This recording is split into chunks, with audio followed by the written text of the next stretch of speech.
I'm Meg. And I'm Ray. And we are MEG-A-RAE.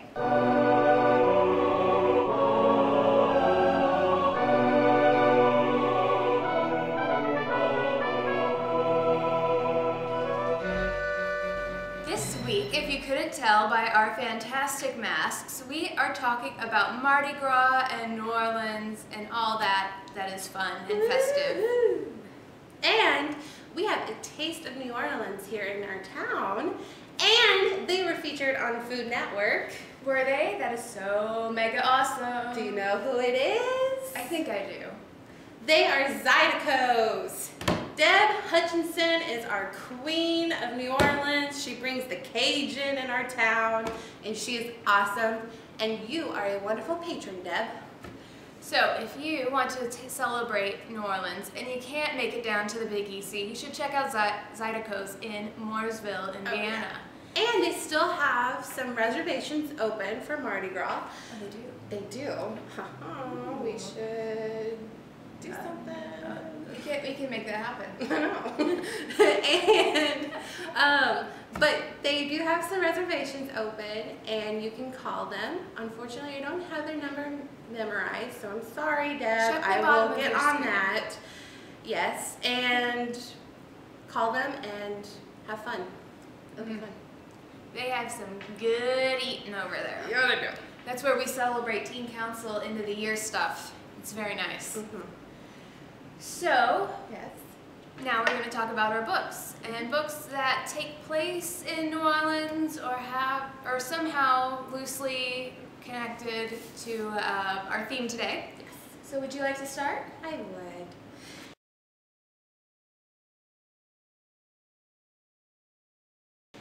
I am doing another queen.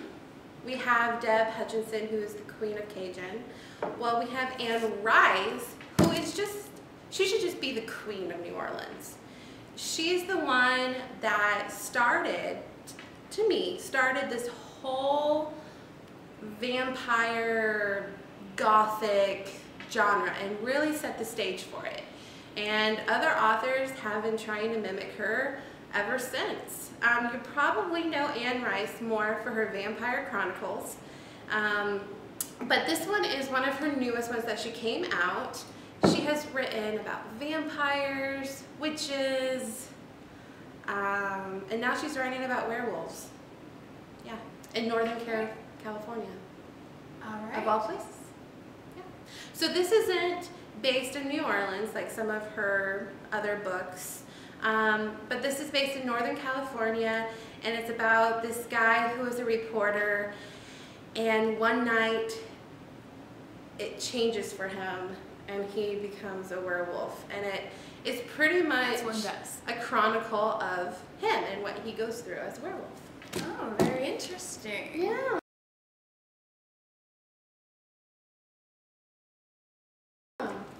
Well, my title as well doesn't take place in New Orleans, and there are some definite paranormal elements, but I am talking today about The Daughter of Smoke and Bone by Laini Taylor.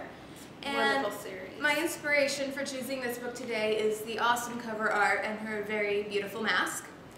So this story it kind of travels a little bit, which is something I really enjoy in books, because I live in Indiana, where it's cold and snowy and flat and only a couple hundred years old, not like 1,000-year-old. It's about 1,000 years old, like some other cities and locations throughout the world.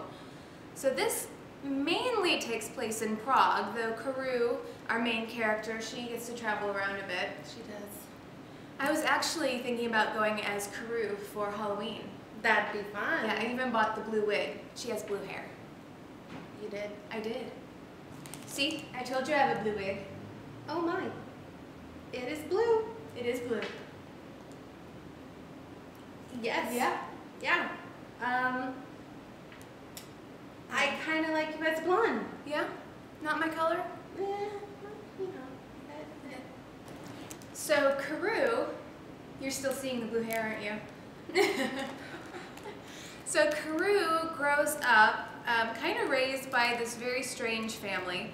And she goes to an art school in Prague and draws like the most fantastic pictures and creates stories to go with them. Again, why can't literary schools be real life? Why?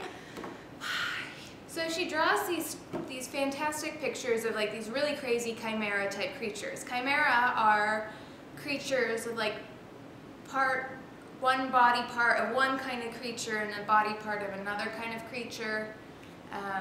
Think like the Sphinx that has like the head of a woman and the body of a lion, that Griffin. kind of deal. The griffin, yeah. So she draws these chimera and makes up these crazy stories that all her friends just love to hear about. But what her friends don't know is that all these stories are real and these chimera are the people who raised her. And then she meets this guy who looks like an angel with wings and everything, and he's trying to kill her. So of course they fall in love because, well, that's how these books roll. So there's a lot of drama, there's some romance, and then there's a big stinking fat twist at the end that just kind of blows your mind and you're like, what just happened? And it's awesome. And I would recommend this to anyone who's interested in a good paranormal, little bit of romance, kind of half urban fantasy, half fantasy. It's got all kinds of stuff going on. And this is a good crossover to adults. Mm-hmm. I read it and I absolutely loved it. Yes.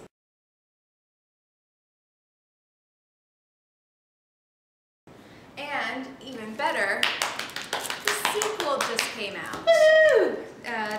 Look at that. Days of Blood and Starlight came out just a few months ago. So, Wonderful. read the first one, read the second. They are both amazing. Well, that was awesome, right? That was awesome. Maybe next time you can try purple hair or something. Okay.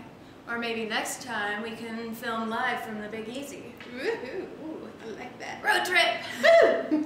I'll see you next week. See ya.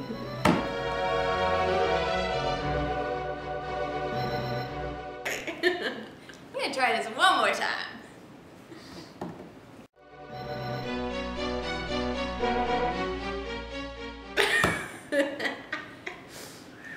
Okay. Okay. All right. Okay, this is gonna be golden. This is it. All right.